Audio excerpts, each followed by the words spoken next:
పురికొల్పుతూ ఉంటే నీ హృదయంలో ఒకసారి ఆలోచించి చూడు. నీ తపన దేనికోసం? అన్నీ ఇచ్చే ఆ ప్రభువు కోసమా, లేక ఆయన ఇచ్చే కొన్ని గింజల కోసమా? అన్నీ ఇచ్చే ఆ ప్రభువు కోసమా, లేక ఆయన ఇచ్చే కొన్ని గింజల కోసమా? ఒక కథ చెప్తాను. నేను ఎక్కడికి వెళ్ళినా ఫస్ట్ ఈ కథ చెప్తాను, ఎందుకంటే ఈ కథ నా జీవితాన్ని మార్చింది. నేను ప్రపంచాన్ని చూసే దృక్పథాన్ని నాకు నేర్పించింది. చాలా చక్కటి కథ, మీకు ఉపయోగపడుతుందని అనుకుంటున్నాను. ఒక బాతులు పెంచుకుంటూ ఉంటాడు ఒక ఆయన. తన ఇంటి బయట ఒక కొలను కట్టుకుని ఆ చెరువులో లేకపోతే చిన్న కొలంలో బాతులను పెట్టుకొని పెంచుకుంటూ ఉంటాడు. దాదాపు ఒక 100 బాతులు ఉంటాయి ఆయన దగ్గరికి. అన్ని బ్రౌన్ కలరు, వైట్ కలరు, ఆ కలరు, ఈ కలర్ అన్నీ ఉంటాయి. అన్నీ మంచిగా ఉంటాయి. రోజు వాటికి గింజలు వేస్తున్నాడు, అవి తింటున్నాయి. దానా వేస్తున్నాడు, తింటున్నాయి. చక్కగా ఆయన ఇల్లు ఇలాగే ఒక అడవి ప్రాంతంలో ఒక ఇల్లు, బయట చావడి, జంతువులు అవి ఇవి మంచిగా ఉంటున్నాడు. ఒక స్నేహితుడు వచ్చాడు ఒకరోజు. వచ్చి ఏరా బాగున్నావా అంటే, బాగున్నారా, ఏం నువ్వు బాగున్నావా, సరే రా ఒకసారి చూద్దురా అని అందరికీ చూపిస్తాడు. ఎవరు వచ్చినా కానీ వాళ్ళ ఇంట్లో మనందరం చూపిస్తాం కదా మన దగ్గర ఉన్న పెద్ద పెద్దవి. అలాగే ఈయన కూడా చూపిస్తున్నాడు, బాతులు చూపిస్తున్నాడు. చూసావా బాతులు నా బలు ఉన్నాయి.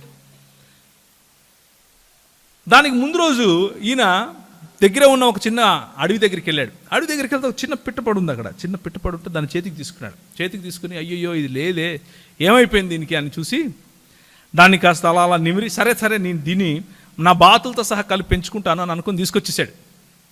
బాతులతోనే పెట్టాడు దాన్ని కూడా. అది కూడా బాతులతో పాటు తిరుగుతూ ఉంది. బాతులతో పాటు నీళ్ళలో ఈదుతూ ఉంది. అది గింజలు వేసినప్పుడల్లా బాతులతో పాటు తింటూ ఉంది. బాతులు ఎలా ఉంటే అచ్చం అలాగే నడుస్తూ ఉంది, అలాగే బతుకుతూ ఉంది అది కూడా. ఈ స్నేహితుడు చూసాడు, ఇదేంటి ఇది బాతు కాదే అన్నాడు. ఈయన అన్నాడు, ఎవడు చెప్పాడు నీకు అది బాతే అన్నాడు. అరే మాకు తెలీదా, అది బాతు కాదు, అది వేరే పక్షి. ఈయన ఇంటలేదు. నో అది బాతే, నేను దాన్ని బాతు చేసేసిన అన్నాడు. ఏం చేసినాడు? నేను దాన్ని బాతు చేసేసిన అన్నాడు. నువ్వు బాతు చేయటం ఏంట్రా, అది బాతు కాదు, అది వేరే, ఆ పక్షి వేరే, దాని నైజం వేరు, దాని ఉనికి వేరు, దాని కథ వేర్రా బాబు. లేదు నేను చెప్పేది నువ్వు, నాకు బాతులు ఇష్టం, అది కూడా బాతే అన్నాడు. నాకు బాతులు ఇష్టం కాబట్టి అది కూడా బాతే. లేదు అలా కుదరదు బాబు. సరే నీ చేతనైతే అది బాతు కాదని నిరూపించు అన్నాడు. ఈయన వెళ్ళి పుస్తకాలన్నీ తిరిగేశాడు. ఏదో ఒకటి చేసి దీన్ని తిరిగి అది బాతు కాదని నిరూపించాలని ప్రయత్నం చేయాలి. వచ్చి దాని చేతులకి తీసుకుని కొంచెం అలా నిమిరి పైకి ఇసిరేశాడు. అది వెళ్ళట్లా, కిందికి వచ్చింది. మళ్ళీ బాతులతో పాటు wack wack wack wack wack తింటా ఉంది, గింజలు తింటా ఉంది. మళ్ళీ చేతికి తీసుకున్నాడు, మళ్ళీ పైకి ఎక్కిరేశాడు. అది ఏమీ తెలియనట్లు మళ్ళీ కిందికి వచ్చింది, మళ్ళీ బాతులతో పాటు తిరుగుతూ ఉంది. ఈయనకేం అర్థం కావట్లేదు, ఏదో ఒకటి చేయాలి దీన్ని అని చెప్పి ఒక అక్కడే చిన్న గుట్టలాగా ఉంటే ఆ గుట్ట మీదకి ఎక్కాడు. గుట్ట మీదకి ఎక్కి దాని రెక్కలు తీసి కొంచెం ఆడించి దీనికి ఏమో అయినట్లుంది అని కొంచెం నిమిరి మళ్ళీ ఇసిరేసాడు, వెళ్తుందేమో. ఇసిరేయంగానే కొంచెం ఎగరే ప్రయత్నం చేసింది, మనోడు కింద గింజలేసాడు. గింజలు చూడంగానే మళ్ళీ కిందికి వచ్చింది, మళ్ళీ గింజలు తింటా ఉంది. ఈడు ఎగిరేను, ఈయన గింజలేను, ఆయన ఎగిరేను, ఈయన గింజలేను. ఇదే సరిపోయింది. మధ్యాహ్నం 12 అయిపోయింది. నడినెత్తి మీదకి సూర్యుడు వచ్చాడు, కానీ ఇదేమో ఎగరట్లా. పొద్దున్న నుంచి ప్రయత్నం చేస్తున్నాడు మనోడు. ఈయన చూసి నవ్వుతున్నాడు, చూసావరా అది బాతేరా, నేను చెప్పాను కానీ నీకు అది బాతే. అరే ఏదో ఒకటి చేయాలి అని కొంచెం ఆలోచించాడు. కొంచెం ఆలోచించి ఒక చక్కటి మాట గుర్తొచ్చింది ఆయనకి. గుర్తుకొచ్చి ఏం చేశాడు అంటే, ఒకసారి మలాకి గ్రంథము 4వ అధ్యాయం 2వ వచనం.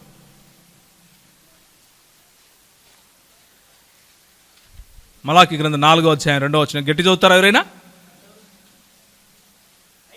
అయితే నా నామమందు భయభక్తులు కలిగిన మీకు నీతి సూర్యుడు ఉదయించును, అతని రెక్కలు ఆరోగ్యము కలుగజేయును. కనుక మీరు బయలుదేరి క్రొవ్విన దూడలు గంతులు వేయునట్లు గంతులు వేయుదురు. ఇక్కడ గుర్తొచ్చింది నాకు, ఏదో చేయాలి, ఏదో సూర్యుడు ఉదయిస్తాడంట, సూర్యుడు ఉదయిస్తే రెక్కల్లో ఆరోగ్యం వస్తుందంట అని చెప్పి కన్ను తెరిచి సూర్యుని వైపు చూపించాడు. కళ్ళు తెరిచి సూర్యుని వైపు చూపించాడు. చూపించిన తర్వాత ఆ పక్షి ఎగరటం మొదలుపెట్టింది. మెల్లిమెల్లిగా ఎగిరిపోతూ ఉంది. కింద గింజలేసాడు. అది రావాలి కదా, రావట్లా. పైకి చూస్తోంది అది. ఈయనకు భయం అవుతుంది. ఏంటి ఇది, గింజలేసినా కానీ రావట్లేదు. ఎర్రలేసాడు, రావట్లా, వెళ్ళిపోతూ ఉంది. బాతులాగా పెంచాను కదా దీన్ని, చూద్దామని చెప్పి కొన్ని చేపలేసాడు, పోతా ఉంది, వెళ్ళిపోతూ ఉంది, వెళ్ళిపోతూ ఉంది. ఆకాశం మేఘాలను చీల్చుకుని వెళ్ళిపోతూ ఉంది. సూర్యుడిని వెళ్ళి నేను తాకాలి ఇప్పుడు అన్నట్లుగా వెళ్తా ఉంది. ఏంటై ఉంటుంది అది? ఏమై ఉంటుంది ఆ పక్షి? ఆ పక్షిని ఏమంటారు అంటే పక్షి రాజు అంటారు. ఏమంటారు? పక్షి రాజు అంటారు, డేగ అంటారు, గ్రద్ద అంటారు. పక్షి రాజు. దేవుడు తన్ను తాను పక్షి రాజుగా పోల్చుకున్నాడు. దేవుని పిల్లలమైన మనము పక్షి రాజులు వంటి వాళ్ళం, బాతులం కాదు. బాతులు గింజలకు ఆశపడతాయి. పక్షిరాజు పిల్లలు పక్షిరాజు కోసం ఆశపడతాయి. హల్లెలూయా, హల్లెలూయా. యెషయా గ్రంథం 40వ అధ్యాయం. యెషయా గ్రంథము 40వ అధ్యాయం. మీకు అందరికీ తెలిసినటువంటి వచనం, చదువుతారా ఎవరైనా?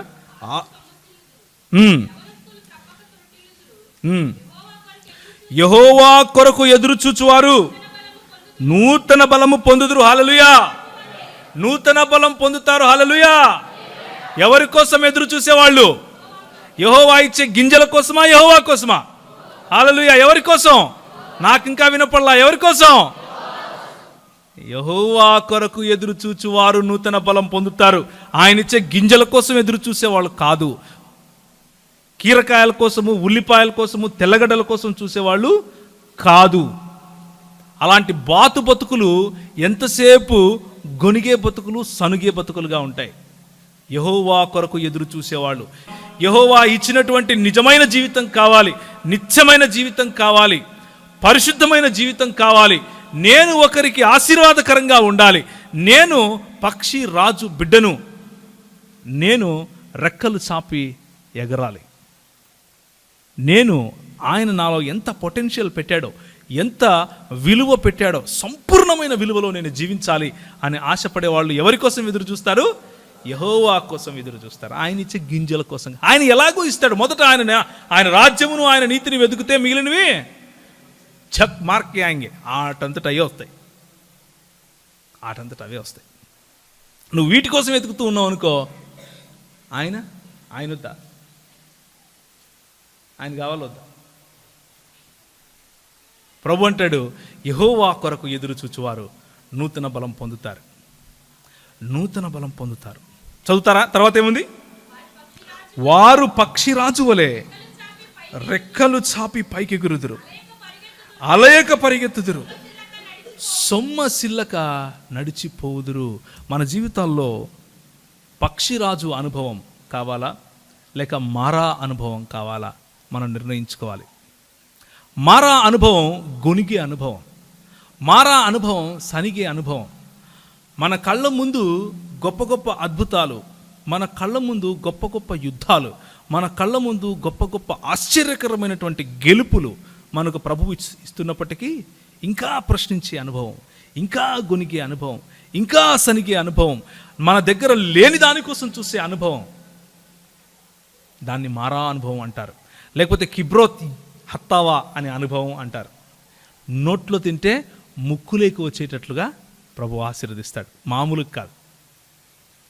ఆ ఆశీర్వాదంలోనే కుళ్ళి చనిపోయిన వాళ్ళు నాకు చాలామంది తెలుసు. నా స్నేహితుడు ఒకడున్నాడు,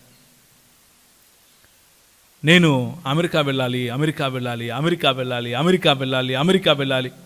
ప్రభువుని నమ్ముకున్న తర్వాత కూడా అదే ధ్యాస, అదే ధ్యాస. America, America, America, America.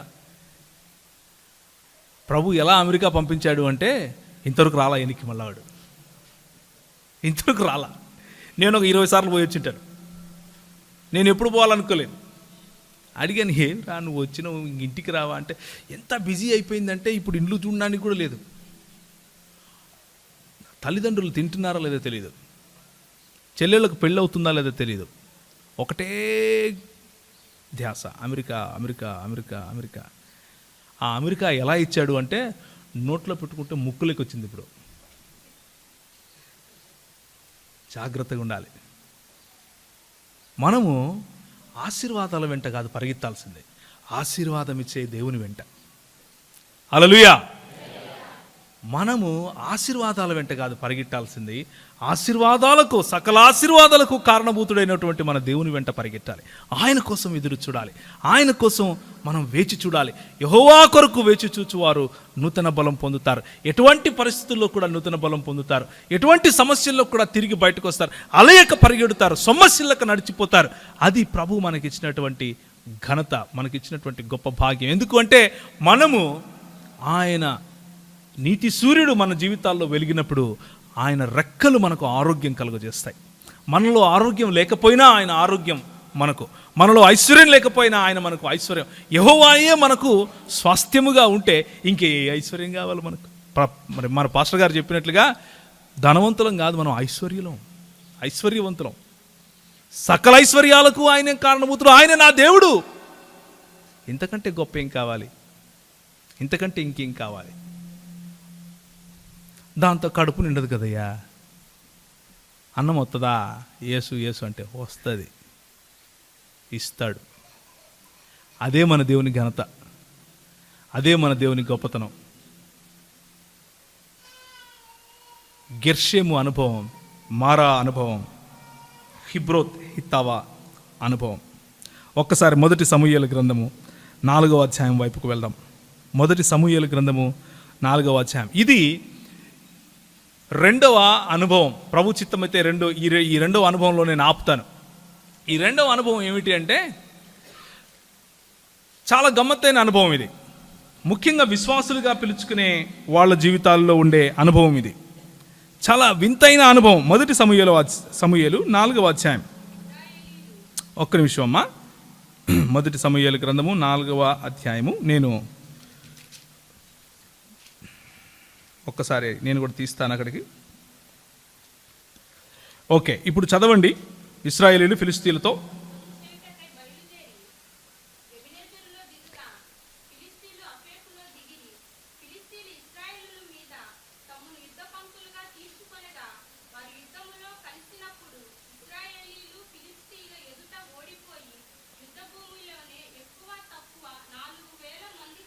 ఎక్కువ తక్కువ 4,000 మంది ఇశ్రాయేలీయులు ఫిలిష్తీయుల చేతిలో హతులయ్యారు. ఇది దేవుడు పిలుచుకున్నటువంటి ప్రజల యొక్క ఓటమిని గురించినటువంటి అనుభవం. ఇది ఓడిపోయే జీవితాలకు చెప్పే విషయం. ప్రతి ఒక్కరి జీవితంలో ఏదో ఒక ఓటమి కనిపిస్తూ ఉంటుంది. మనమేమి ప్రతి విషయంలోనూ గెలిచే వాళ్ళంగా ఉంటామో నేను అనుకోవట్లేదు. ప్రతి విషయం కొన్ని విషయాల్లో మనకు అక్కడక్కడ అవాంతరాలు, అడ్డంకులు, ఓటములు కనిపిస్తూ ఉంటాయి.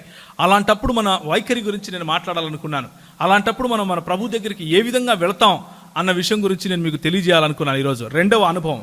1 అనుభవం ఆశీర్వాదాల కోసం పరిగెట్టే అనుభవం. రెండవ అనుభవం ఓటమి అనుభవం గురించి మాట్లాడుతున్నాను. రెండవ అనుభవం ఓటమి గురించి మాట్లాడుతున్నాను. ఎంతసేపు ఏమైపోతుంది అంటే ఇశ్రాయేలీయులు ఆ వాగ్దాన భూమిని పట్టుకోవాలి, వాగ్దాన భూమిలో వాళ్ళు స్థిరపడాలని ఆశపడుతున్నారు. వాగ్దాన భూమి దగ్గరికి వెళుతున్నారు.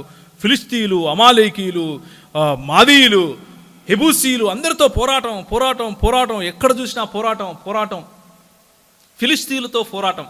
ఆ ఫిలిష్తీయులతో పోరాటంలో ఏం చేశారు అంటే వాళ్ళు వచ్చేసి ఫిలిష్తీయులు యుద్ధము చేయటానికి బయలుదేరి ఎబెనెజరులో దిగినప్పుడు, ఫిలిష్తీయులు ఆఫెకులో దిగినప్పుడు, వారిద్దరి మధ్యలో ఇశ్రాయేలీయులు మరియు ఫిలిష్తీయులకు మధ్యలో జరిగిన యుద్ధంలో దాదాపు 3 నుంచి 4,000 మంది హతులయ్యారు. అప్పుడు ఏం చేశారు అంటే ఈ ఇశ్రాయేలీయులు పెద్దలు కొంతమంది కూడి ఒక చోటికి వచ్చి మాట్లాడుకుంటున్నారు. ఏమని మాట్లాడుకుంటున్నారో చూడండి ఒకసారి. అప్పుడు 3వ వచనం. కాబట్టి జనులు పాలెములోనికి తిరిగి రాగా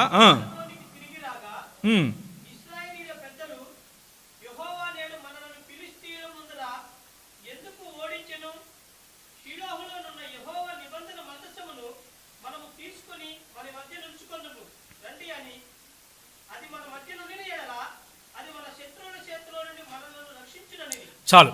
ఇప్పుడు ఇక్కడ చూడండి జాగ్రత్తగా. పెద్దలందరూ కలిసి కూర్చుని మాట్లాడుకుంటారు, పంచాయతీ పెట్టుకున్నారు. పంచాయతీలో ఏమని తేలింది అంటే లాస్ట్కి పంచాయతీ పెద్దలందరూ కలిసి ఏమని నిర్ణయించారు అంటే, మన దగ్గర గనక దేవుని నిబంధన మందసం ఉందనుకోండి, అప్పుడు ఆ నిబంధన మందసము మనల్ని గెలిపిస్తుంది అంటున్నారు. ఎందుకు, ఎక్కడి నుంచి వచ్చిందంటారు వీళ్ళకి ఐడియా? ఎక్కడి నుంచి వచ్చిందంటారు ఈ ఆలోచన? దీనికంటే ముందు యెహోషువ గ్రంథంలో కనుక మీరు చూస్తే, వెళ్ళాల్సిన అవసరం లేదు. యెహోషువ గ్రంథంలో ఏం జరిగింది అంటే, ఈ నిబంధన మందసాన్ని తీసుకుని మోషే తర్వాత యెహోషువ తన ఆ నాయకత్వాన్ని తీసుకుని యోర్దాను నదిని దాటాలి. యోర్దాను నది దాటడానికి ఎలా దాటాలి అని అనుకుంటూ ఉంటే ఆయన అన్నాడు, నిబంధన మందసాన్ని తీసుకోండి, లేవీయులు ఏం పట్టుకోండి, బూరలు పట్టుకోండి, ముందుకెళ్ళండి. యాజకులు కాలు పెట్టంగానే పైనుంచి ప్రవహించి వచ్చే ఆ నది అక్కడ ఆగిపోయింది. ఏమైపోయింది? హల్లెలూయా! ఏమైపోయింది? ఆగిపోయింది. ఒక్క చోట గోడ కట్టినట్లుగా ఆగిపోయింది. ఆరిన నేల మీద వీళ్ళు నడిచారు. పాత అనుభవాన్ని గుర్తు తెచ్చుకుంటున్నారు. ఏ అనుభవాన్ని? మళ్ళీ గుర్తు తెచ్చుకున్నారు. ఏమని? యెహోషువ ఏం చేశాడు అంటే, ఇప్పుడు ఎరికో దగ్గరికి వచ్చాం, ఎరికోను పట్టుకోవాలి. అప్పుడు నిబంధన మందసాన్ని తీసుకుని ఒకరు ముందు నడుచుకుంటూ వెళ్తూ ఉంటే బూరలు పట్టుకొని ధ్వని చేస్తే, గంభీరమైన ధ్వని చేసినప్పుడు ఎరికో గూడలు కుప్పకూలాయి. హల్లెలూయా! అది గుర్తు తెచ్చుకున్నారు. ఏమనుకున్నారు అంటే, ఇదొక ఫార్ములా అనుకున్నారు. ఏమనుకున్నారు? ఫార్ములా అనుకున్నారు. ఇప్పుడు కాలేజ్కి వెళ్ళామనుకోండి, లెక్కల మాస్టారు ఫార్ములా లెక్కలు నేర్పిస్తాడు. ఫార్ములా a+b² అనగానే పిల్లలు a² + b² + 2ab అని చెప్తాడు. అవునా? అలాగే ఒక ఫార్ములా అనమాట. క్రైస్తవ జీవితంలో కూడా కొన్ని ఫార్ములాలు ఉంటాయి. ఇలా చేస్తే దేవుడు ఇలా చేస్తాడు అన్నటువంటి ఫార్ములాలు మనం అప్పుడప్పుడు వేసుకుంటూ ఉంటాం. ఎందుకు అంటే, దీన్ని ఏమంటారు అంటే, జరిగిపోయిన అనుభవాలపైన ఆధారపడటం అంటారు. మనకు కొత్తగా దేవుని వాక్యం వద్దు, మనకు ఫ్రెష్గా దేవుడు మాట్లాడితే సరిపోదు. ఎప్పుడో జరిగింటుంది కదా, దాని మీదనే ఇంకా అప్పుడెప్పుడో 20 ఏళ్ల కిందట ఇవి జరిగినటువంటి అనుభవంలోనే ఇంకా బతుకుతూ ఉంటాం. మన దేవుడు ఈ రోజుకు అదే దేవుడు అని మర్చిపోతాం. ఈ రోజుకు మన జీవితాల్లో అదే ప్రమేయం ఉన్నటువంటి దేవుడు అని మర్చిపోతాం. ఈ రోజుకు మనకు కావలసినప్పుడు ఆయన మనకు అందుబాటులో ఉన్నాడు అని మర్చిపోతాం. మనం దేవుని గురించి కొన్ని ఫార్ములాస్ వేసుకుని ఆ ఫార్ములాను బట్టి బతికే ప్రయత్నం చేస్తూ ఉంటాం. వీళ్ళు కూడా అదే చేశారు. ఏమనుకున్నారు అంటే, నిబంధన మందసం మన దగ్గర ఉంటే ఆ నిబంధన మందసమే మనల్ని గెలిపిస్తుంది అని అనుకున్నారు. అంటే గాలిలో దీపం పెట్టి ప్రార్థన చేయటం అంటారు దీన్ని.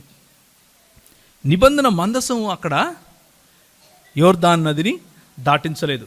నిబంధన మందసము అక్కడ ఎరికో గోడలు కూల్చలేదు.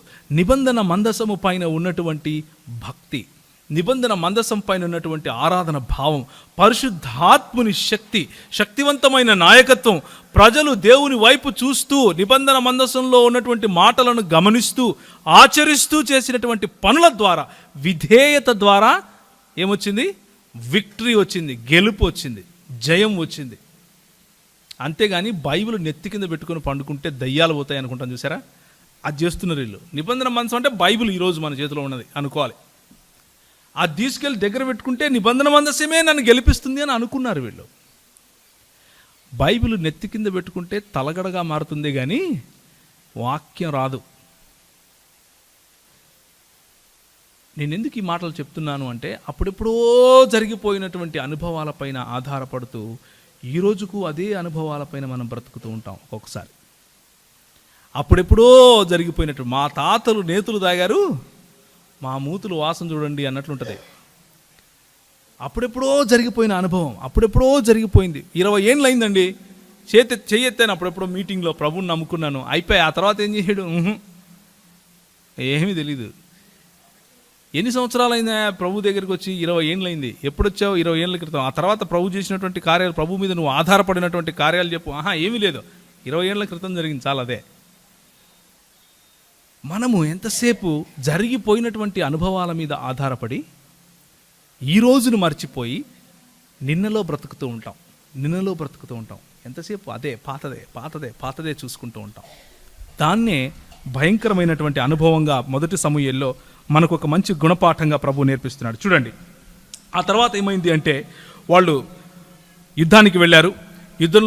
యుద్ధం జరిగింది. ఫిలిష్తీయులు ఏం చేశారు అంటే, ఇశ్రాయేలీయులను ఓడించి ఇశ్రాయేలుడి దగ్గర ఉన్నటువంటి నిబంధన మందసాన్ని కూడా చెరపట్టుకొని తీసుకుని వెళ్ళిపోయారు.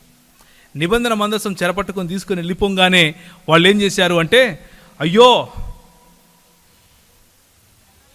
అయ్యయ్యో మహాశూరుడగు ఈ దేవుని చేతిలో నుండి మనలను, ఈ మాటలు ఎవరు మాట్లాడుతున్నారో తెలుసా? ఫిలిస్తీన్లు మాట్లాడుతున్నారు. అయ్యయ్యో మహాశూరుడైనటువంటి ఈ దేవుని చేతిలో నుండి మమ్మల్ని ఎవరు, అన్యులకు తెలిసిపోయింది ఈ దేవుడు గొప్పోడని. ఇశ్రాయేలీయులకు మాత్రం తెలియట్లేదు. దేవుడు కాదు, దేవుడి దగ్గర నిబంధన మందసం ఉంటే మనల్ని నిబంధన మందసమే గెలిపిస్తుంది అనుకుంటున్నారు. అన్యులకు తెలిసిపోయింది ఏమని, ఈ దేవుని చేతిలో నుండి మనల్ని ఎవరు రక్షిస్తారు అని. దేవుని మీద ఆధారపడటం, దేవుని మీద తాజాగా ఆయన యొక్క అనుభవం పైన, తాజాగా ఆయన మనల్ని నడిపించే నడిపింపు పైన ఆధారపడకుండా అప్పుడెప్పుడో జరిగిపోయినటువంటి అనుభవం మీద ఆధారపడి ఇశ్రాయేలీయులు వెళ్తున్నారు. కానీ అన్యుడు మాత్రం ఏం మాట్లాడుతున్నాడు, ఈ మహాశూరుడైనటువంటి దేవుని చేతిలో నుండి నన్ను ఎవరు రక్షిస్తారు? వాడేమో ఒక జట్టు కట్టుకొని వచ్చి నిబంధన మందసాన్ని పట్టేసుకుని వెళ్ళిపోయాడు. తీసుకుని ఏం చేశాడు తెలుసా? వెళ్ళిపోయి గాదోను అనే ఒక దేవుని గుడిలో పెట్టాడు. గాదోను అనే దేవుని గుడిలో సాయంత్రం పెట్టి ఇంటికి వెళ్ళిపోతే మరుసటి రోజు పొద్దున్న రాగానే బోర్ల పడింది ఇలా, నిబంధన మందసం ఎదురుగా గాదోను విగ్రహం. దేవునికి మహిమ కలుగును కాక. హల్లెలూయా. దేవుడు తన పిల్లలు మహిమ ఇవ్వకపోతే అన్యుల మధ్య కూడా మహిమ తెచ్చుకుంటాడు. హల్లెలూయా. మొదటి ఛాన్స్ నీకు. నువ్వు నిర్లక్ష్యం చేస్తే ఆయనకు మహిమ రాదు అని అనుకుంటే నీ నిర్లక్ష్యంలో కూడా ఆయన మహిమ తెచ్చుకుంటాడు. హల్లెలూయా. నీ నిర్లక్ష్యంలో కూడా ఆయన మహిమ తెచ్చుకునే గొప్ప దేవుడు. నీ చేతగానితనంలో కూడా మహిమ తెచ్చుకోగల సమర్థుడు మన దేవుడు. అలాంటి దేవుడు నీకు నాకు దేవుడు. దాగోను గుడిలో దాగోను ఎదుట దాన్ని ఉంచినప్పుడు దాగోను విగ్రహము ఆ దేవుని నిబంధన మందసం ఎదుట పడి మనకు కనిపిస్తుంది. ఇది జరగటానికి ముందు ఏం జరిగింది అంటే, నిబంధన మందసం పట్టుకుని వెళ్ళిపోయారు అన్నటువంటి విషయాన్ని పరిగెట్టుకుంటూ ఒకడు చెప్తున్నాడు. అప్పుడు ఆ రోజుల్లో సమూయేలు తర్వాత సమూయేలు సమయానికి ముందు ఎవరున్నారు? ఏలి ఇశ్రాయేలు ప్రజలకు పైన ఎలా ఉన్నాడు? ఒక ప్రవక్తగా, లేకపోతే ఒక న్యాయ నిర్ణేతగా, న్యాయాధిపతిగా ఉన్నాడు.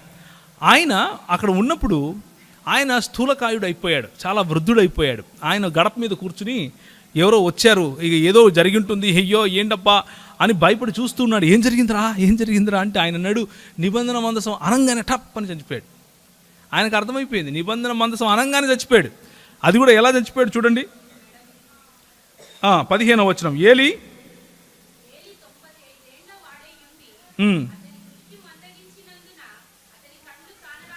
అతని కండ్లు కానరాకుండా. 18వ వచనం.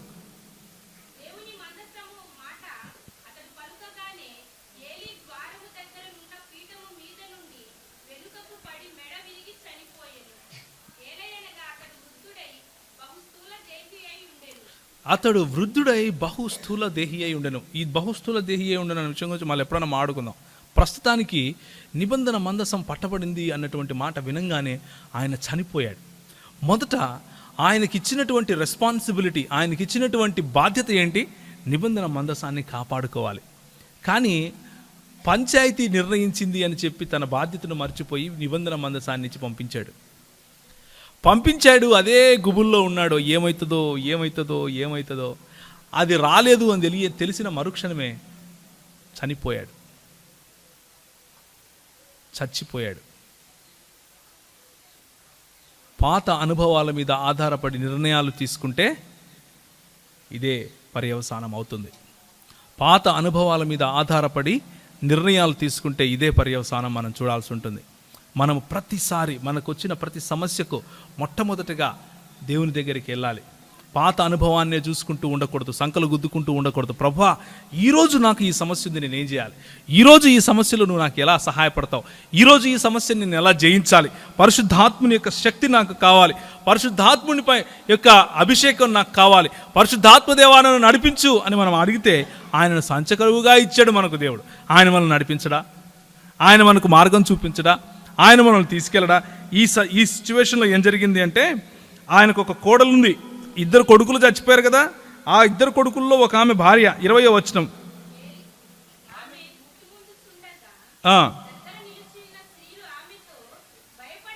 భయపడవద్దు, కుమారుని కంటివనిరి.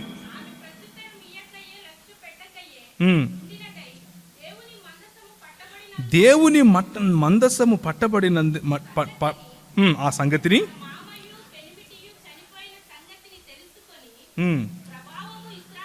ప్రభావము ఇశ్రాయేలీయులలో నుండి పోయెనని చెప్పి తన బిడ్డకు ఇకబోతు అని పేరు పెట్టింది. ఇది రెండవ అనుభవం, ఇకబోతు అనుభవం.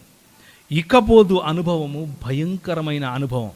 ఇదేమిటి అంటే దేవుని యొక్క అందుబాటు, దేవుని యొక్క ఆత్మ అభిషేకం మనకు ఉండగా మనం పాత అనుభవాలపైన ఆధారపడుతూ మన అభిషేకాన్ని, మన నడిపింపును మనము ఎప్పుడైతే నెగ్లెక్ట్ చేస్తామో, నిర్లక్ష్యం చేస్తామో, దేవుని ప్రభావము వెడలిపోతుంది. దేవుని ప్రభావము వెడలిపోయినప్పుడు వచ్చే బాధ ఇలా ఉంటుంది. తనకు కొడుకు పుట్టితే సంతోషించాల్సింది పోయి కొడుకు ఏమని పేరు పెట్టింది? ఇకబోదు అని పేరు పెట్టింది ఆ తల్లి. ఎంత బాధ కలిగి ఉంటుంది ఆమెకి. వీడు పుట్టాడు, నా మొగుడిని తీసుకున్నాడు, నా మామని తీసుకున్నాడు, అన్నిటినీ మించి ఇశ్రాయేలీయులకు దేవుడు స్వయంగా దేవుడిచ్చినటువంటి నిబంధన మందసాన్ని కూడా మింగాడు అనుకున్నాడు. అందుకనే అతనికి ఇకబోదు అని పేరు పెట్టింది. పాత అనుభవాల మీదనే ఆధారపడి ఈ రోజుకు బతుకుతే ఇకబోతే మిగులుతుంది. పాత అనుభవాల మీద ఆధారపడటం మానుకోవాలి. కొత్తగా దేవుని వైపుకు మనం తిరగాలి. ప్రతిదినము దేవుని యొక్క అనుభవాన్ని మనం కలిగి ఉండాలి. ప్రతిదినము దేవుడు మనల్ని నడిపించాలి అన్న అనుభవం కలిగి ఉండాలి. ప్రతిదినము దేవుడు మనతో మాట్లాడాలి. ప్రతిదినము దేవుడు మనల్ని, మనకున్నటువంటి చిన్న చిన్న సమస్యల్లో ఆయన తోడుండాలి. యెహోవా కొరకు ఎదురు చూడాలి. యెహోవా యొక్క సన్నిధి కోసం ఎదురు చూడాలి. యెహోవా యొక్క గెలుపు కోసం ఎదురు చూడాలి. యెహోవా మనకిచ్చే శక్తి కోసం మనము ఎదురు చూడాలి. అంతేకాని అప్పుడెప్పుడో జరిగిపోయిన దాన్ని గుర్తుపెట్టుకొని అదే ఫార్ములాలో నేను బతుకుతాను అని అంటే క్రైస్తవ్యం లెక్కలేసుకునే జీవితం కాదు. క్రైస్తవ్యం అనుభవాలతో కూడిన జీవితం. అనుభవాలు కలిగి ఉండాలి, అనుభవంలో జీవించాలి. ఎందుకంటే మన దేవుడు నిజమైన దేవుడు. మన దేవుడు ఈనాటికి అదే దేవుడు, మార్పు లేని దేవుడు. గడిచిపోయిన అనుభవాల మీద ఆధారపడకుండా ఈరోజు ఫ్రెష్గా దేవుని దగ్గరికి వెళ్ళే అనుభవం మనకు కలిగి ఉండాలి. అయితే దానికి దాగోను గుడిలో పెట్టినటువంటి ఆ నిబంధన మందసం తిరిగి వచ్చినప్పుడు ఆయన అంటాడు, సమూయేలు అక్కడికి వచ్చి ఒక చిన్న గొర్రెపిల్లను తీసుకుని దానిని సంపూర్ణంగా బలిగా చేసిన తర్వాత లేకపోతే దాన్ని సర్వాంగ హోమము అంటారు, సర్వాంగ బలి అంటారు. 9వ వచనం 7వ అధ్యాయంలో ఉంటుంది. చూస్తారా ఎవరైనా? సమూయేలు పాలు విడువని ఒక గొర్రెపిల్లను తెచ్చి యెహోవాకు సర్వాంగ బలిగా అర్పించి ఇశ్రాయేలీయుల పక్షమున యెహోవాను ప్రార్థన చేయగా యెహోవా అతని ప్రార్థన అంగీకరించెను. 12వ వచనం, అప్పుడు సమూయేలు ఒక రాయి తీసి మిస్సాకును షేనుకును మధ్య దానిని నిలిపి ఇంతవరకు యెహోవా మనకు సహాయము చేసినని చెప్పి దానికి ఎబెనెజరు అని పేరు పెట్టెను. 3వ అనుభవం. మొదటి అనుభవం హిబ్రోత్ హతావా అనే అనుభవం, మారా అనే అనుభవం, సనుగుడు అనుభవం, గొనుగుడు అనుభవం, ఆశీర్వాదాల కోసం పరిగెట్టే అనుభవం.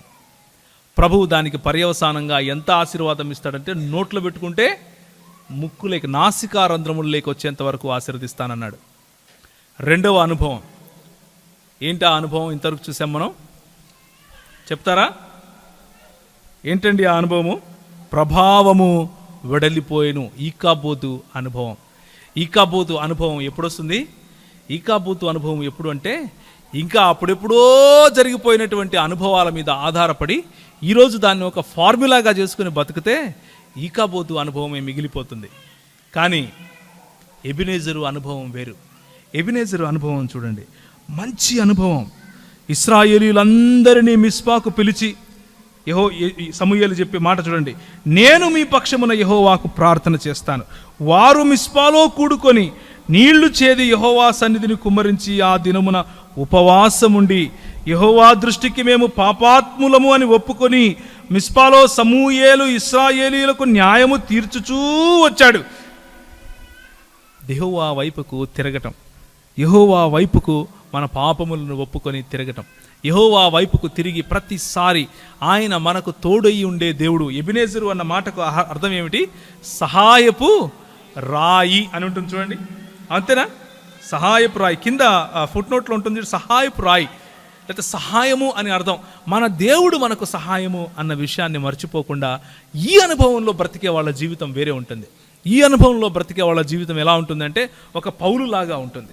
ఈ అనుభవంలో జీవించే వారి జీవితము ఒక బర్నబా లాగా ఉంటుంది. ఈ అనుభవంలో జీవించే వారి జీవితము ఒక స్టెఫెను లాగా ఉంటుంది.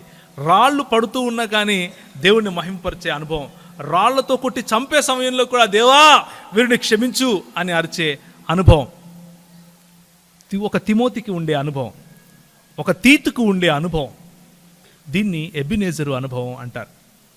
దాన్నే నూతన నిబంధన అనుభవం అంటారు. దానినే పరిశుద్ధాత్ముని అనుభవం అంటారు.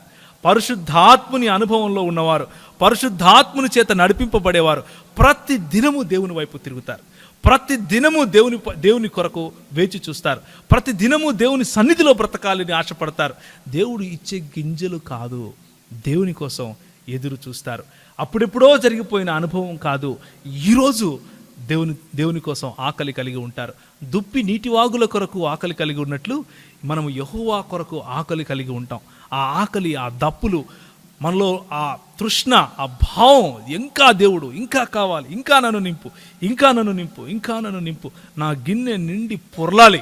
ఎంత పొర్లాలి అంటే 12వ అధ్యాయం ఆదికాండంలో ఆనాడు అబ్రహాముకు, చూడాల్సిన అవసరం లేదు, అబ్రహాముకి ఇచ్చినటువంటి ఆశీర్వాదానికి ఈరోజు నేను కూడా పాత్రుడిని. ఆ ఆశీర్వాదము నాలో నుంచి పొర్లాలి. ఆ ఆశీర్వాదం ఎంత పొర్లాలి అంటే ఈ గుంటూరు పట్టణం నిండిపోవాలి. ఈ గుంటూరు పట్టణంలో నేను ఆశీర్వదింపబడడం ఇంపార్టెంట్ కాదు, అది ఎలాగూ నేను ఆశీర్వదింపబడతాను, నా ద్వారా లక్షల మంది ఆశీర్వదింపబడాలి, నా ద్వారా గుంటూరు పట్టణం ఆశీర్వదింపబడాలి. ఇది యెహోవా కొరకు వేచి చూసేవారి దృక్పథం. ఇది ఏమనుభవము? ఎబినేజరు అనుభవం. ఆయన మనకు సహాయకారిగా ఉండే అనుభవం, ఆయన మనకు తోడుగా ఉండే అనుభవం.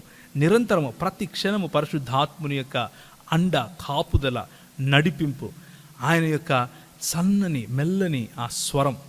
నువ్వు ఈ మాట చెప్పు, వాడికి కావాలి అని చెప్పినప్పుడు మనం పలకటం. నువ్వుగో ఆ సందులోకి వెళ్ళు, వాడు ఉన్నాడు చూడు, వాడి జీవితం కట్టాలి. ఇదిగో ఆ కుటుంబం చూసావా, వాళ్ళకు ఫలాంటి కావాలి. గుప్పిలు విప్పగలవా? గుప్పిలు విప్పి వాళ్ళని ఆశీర్వదించగలవా? నీ దగ్గర 100 రూపాయలునేవా? టెన్షన్ పడకు, నువ్వు ఈ ముందు ఆ అనుభవం. నువ్వు కరిగిపోతూ ఉంటే చూస్తూ ఉంటాడా మన దేవుడు? ఆయన ఎంత సంతోషిస్తాడో. నాకు ఇంకా కావాలి, నాకు ఇంకా కావాలి, నాకు ఇంకా కావాలి అంటే ముక్కులేక వస్తుంది. నువ్వు ఇచ్చి చూడు, నీ పుస్తకం విప్పి చూడు, తెరిచిన పుస్తకంలో బ్రతికి చూడు, ఎలా ఆశీర్వదిస్తాడు అంటే నీ గిన్నె నిండి పొర్లి పొర్లి పొర్లి నువ్వు ఇక చాలు అని నువ్వే అడగాల్సి వస్తుంది. ప్రభువా ఇంకా చాలు నాయనా, ఇక నేను తట్టుకోలేను ఇది అంటావు. అంత గొప్ప నింపుదల మన ప్రభు మనకిస్తాడు. తలలో ఉంచుకుంటే ప్రార్థన చేసుకుందాం, దేవుని వైపు చూద్దాం.